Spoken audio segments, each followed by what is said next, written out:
What's going on, you guys? Welcome back to Reignited and our poor man's Hellcat build, also known as a twin charge Magnum. Now in our last episode, you saw that we pretty much finished up with our supercharger fabrication. Now we get to move on to our turbocharger fabrication, and that makes me very excited. How excited, you ask?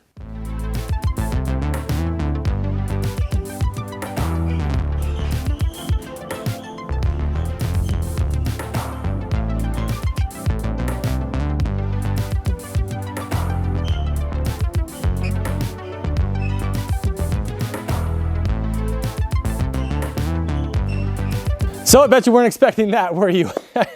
Watching that video back, I was like, is this going in slow motion right now? I am embarrassed about how old, slow, and fat I am in those videos. Very excited about this turbo manifold fabrication. Let's get you back to something you might actually want to watch. So we're gonna start with the passenger side of this vehicle here, and we're gonna start with this Motion Raceworks stainless flange. Now it's a 3/8 flange, plasma cut looks like, I don't believe it's laser cut.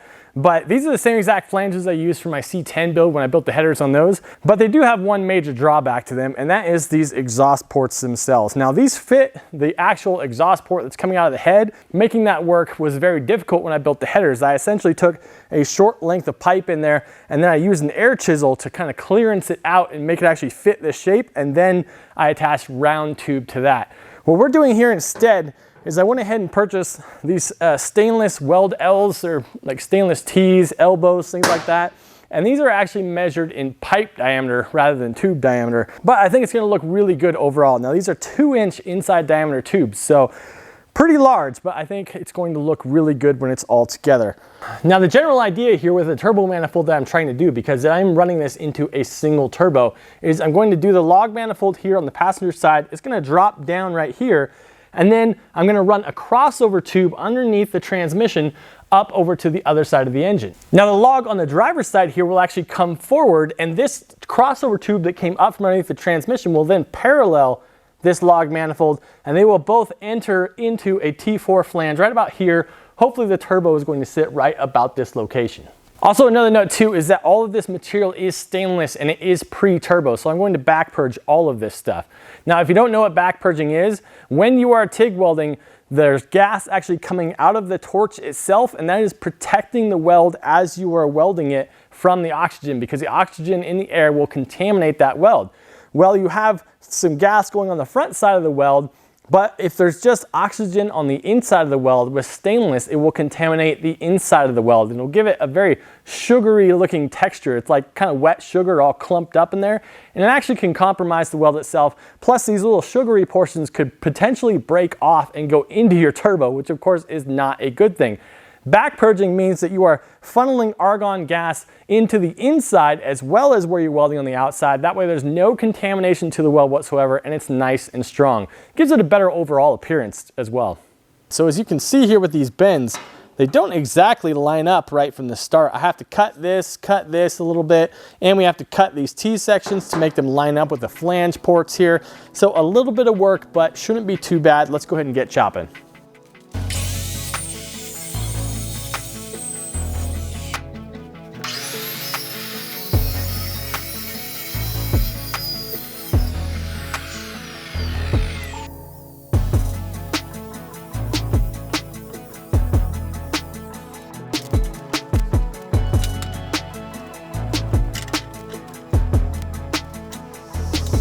Okay, a little bit of cutting and grinding later. I basically have these T-sections all fit the way I want them to be. Now before I move forward, I want to go ahead and tack them into place so that they won't move while I'm fitting the rest of these components.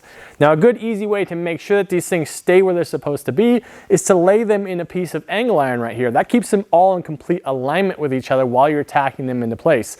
It's very easy with round tubes to have them slightly offset from one another or angled slightly different from one another. This is just the easy way to make sure that they all stay where they need to be while I tack them. Again, as a reminder, all I'm doing right now is tacking these in a couple of different spots to make sure they don't move around. The back purging comes later.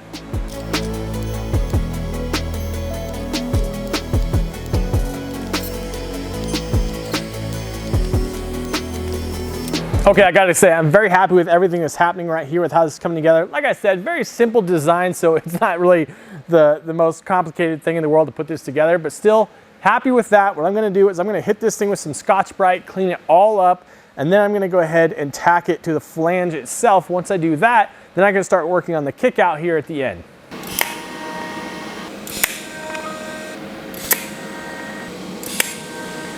Something that's very interesting is that apparently Motion Raceworks was thinking ahead when they were cutting these flanges out, because initially I was a little bit concerned about if I tacked this thing to the flange and then tried to weld it out, would I be able to get to the underside of these without too much trouble? Well, if you look at the actual flange itself, they have these openings here that the torch actually will fit through, so you can weld the backside of them. So they were really thinking through on this, so that's a pretty sweet deal. I don't think it's gonna be a problem to weld it up.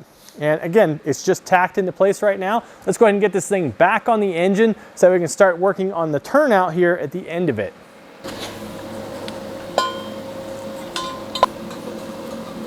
So again, the idea here is that this tube is going to come down. There's going to be a V-band clamp about right here, and then a crossover tube that goes underneath the transmission. And then we have a reducer or expander that actually runs this thing up to 2.5 inches, because our V-band clamp is 2.5 inches. So we'll cut this thing, weld this to the end of this, weld this to that, and then weld the V-band clamp on there. Something like that, but maybe a little bit cleaner. And then we will have our passenger side turbo manifold all ready to go.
So those last few clips that you saw, basically what was happening there is when I initially put this manifold back on, I didn't like how tight the radius was here at the end. It really kind of dumped it straight down and almost put it straight into the oil pan, which is not what we want. We want it actually coming back towards the, basically coming underneath the bell housing of the transmission itself. So I took a little bit of that curve out of this bend right here, re-welded it back on.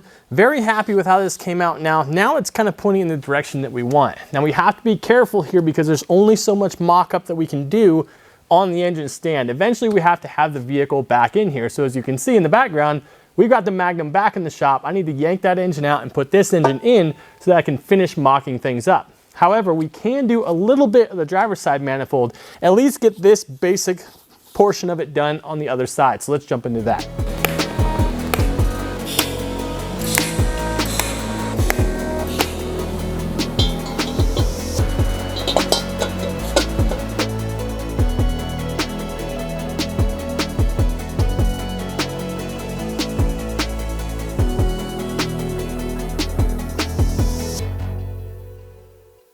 As you can see, we've gotten a lot done on our turbo manifolds today. Now, I'm not going to weld them up solid just yet because I'm not entirely certain that they're going to fit perfectly.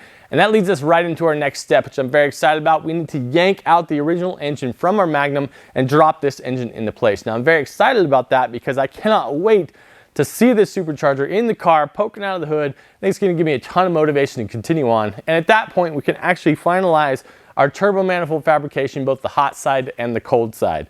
Now, another reason I'm happy about this is that it'll get this engine off of this poor little engine stand. We've really built this thing out quite a bit. There's a lot of weight sitting on this, and this poor little Harbor Freight stand is trying its best, but looks a little ominous sometimes when I'm looking at it, if I'm being honest.